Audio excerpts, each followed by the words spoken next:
Alright, here we are in a run and driving video of our 76 Ford Elite Gran Torino. Got the blinkers going, headlights on.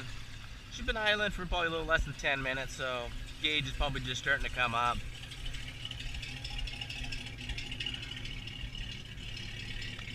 You can see it's got a killer sound to it. But when we got it, you know, I love these torque thrusts, but on black and that 70s look, and it already had the dual exhaust, so it kind of was just a must do. Just running nice and smooth, idling right where she should. So, I mean, look how clean it is in here. It's nuts. All right, we're gonna get suited up and belted in, and hopefully, if traffic allows, we can get this bad boy down the road at a decent speed. I'm going to put the visors up. I'm going to go ahead and show you that sunroof. I mean, she just rips open. And it's a big boy, too. And it closes perfect. And then if you want, you can just go ahead and do that. I'll close that so the sun doesn't hopefully get in the camera here. You see the temp gauge coming up? We got a little under quarter fuel. The only thing that doesn't work is a clock. So, which to me is no big deal. You can see the high beam light. All right. Gonna get turned. Put her in drive. It's AF/FM stereo. With Amerigroup Washington Appalachian. It works and actually sounds kind of decent. You can hear the blower motor kick on.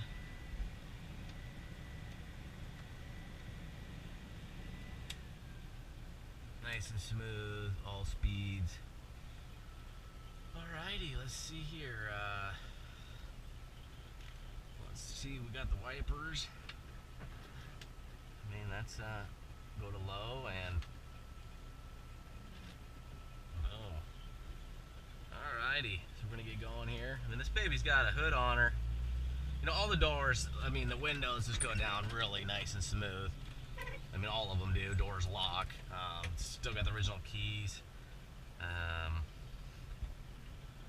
Alright. It's cool to see. I mean, by 76, you know, you didn't get very many vehicles actually with a tack, you know, and so it's kind of cool to see that still working. It's got 120 speedo. I mean, by 76 and into the 80s, I mean, your speedo is maxed out like 85, so it's just kind of cool to see this car's still got a little muscle left in her.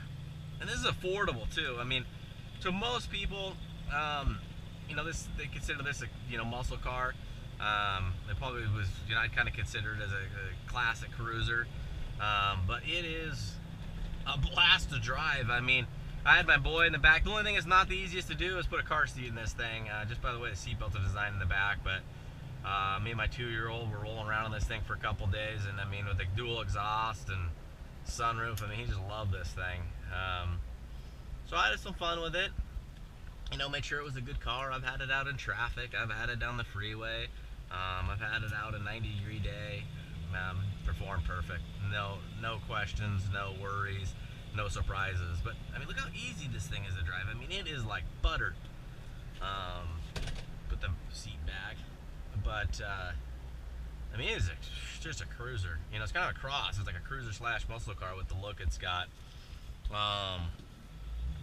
Alright, I'm going to give her a little quarter throttle like I'm just edging out in here, and I mean, it's just smooth up shifts. I mean, it doesn't load up. This thing can idle for 4 hours straight and it does not load up. You can hop in it, stab the gas. It doesn't fall in its face or nothing. You know, it's got good power. You know, you get a little bit of wind noise. I don't think I got that window up all the way over there actually, but that's all right. But I mean, it's just gliding. I mean, it's just a dream. You know, I love original stuff, and this is by far gotta be one of the nicest Survivors I've found. Right now I got a 69 Country Squire that pretty much is head toe to toe with this thing, and I got a 67 Cougar original Survivor, but it's had a little bit of paint work done. But you know, I had a 70 Impala last year, original Survivor, that was super clean. But this car being black and this nice, I'd say it's probably the nicest one I've had. So I'll go ahead and nice kick down, nice upshift. I mean, it's just killer. Get our blinkers going on. You know, it's not going to give you the power. It's a big car, but it's not going to give you the power of a 69 Torino. But you know what? It's got all the sound and rumble of that, and you know, you could always do some performance upgrades too. But this thing is so untouched under the hood, it'd almost be just sacrilegious. But man, we're gonna hit some potholes up here, and this thing, I mean, it's like if you had a cloud. I mean, you can just see these patches.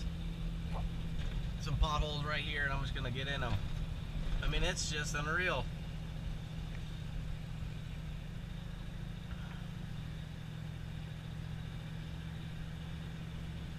I mean, it's just, when you brake on this thing, whether you stand on it hard or softly go on the brake, it doesn't pulse, shake, pull. I mean, it just stops straight, steers straight. I mean, really tight corners up here. I got a hard left 90, and then a right 90, and then a left 90, and you'll see this thing just tracks awesome. Smooth steering. I'm not going to be chasing it down. I mean, I'm just going to come in here with one hand. There's no ball joints clucking. I mean, this thing, if you want to get the AC charged up, that's kind of up to you, but it doesn't need it. But that's really the only thing that you could really want to address on this car. I mean, it's just unbelievable, honest, and 100% there. You know, intact, not missing anything. And I talked about in the other video, you get the original wheels with it, all the original books from when it was new. It's just really nice to see a car go 40 years. Well, and nobody messed with it until I got it and put the wheels on it, but you know, to me it was begging for it. But to have all the original books to go 4 decades, it's like you know, to me it's like somebody still having their first pair of shoes when they were born at 40, you know, hiding in the closet. It's pretty amazing. But so this is our 76 Torino with 94,000 original miles, and good luck.